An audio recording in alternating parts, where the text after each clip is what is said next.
รูว่าไม่ทำอีกถ้าคนละอีลูกต่อเจนนั่นก่อน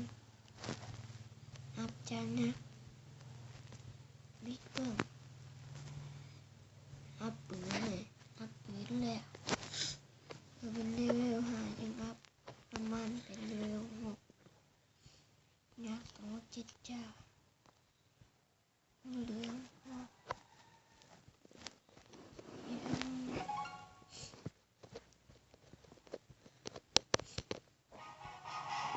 เก็บต่อจากไฟ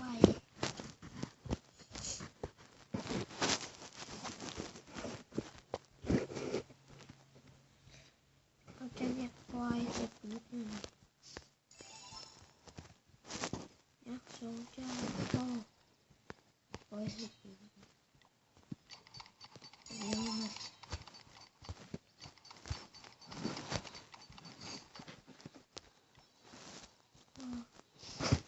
กระเทงเงินเยอะเลย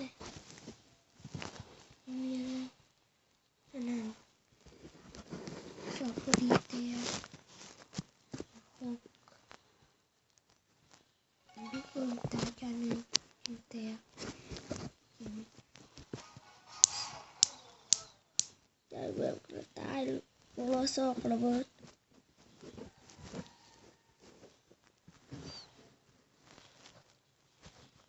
เติมเลยต้องเลือดหน่อยมาเสือกับเจ้าบิ๊กเบิ้มต้องปล่อยหน่อยจ้าวันนี้ครูฟาน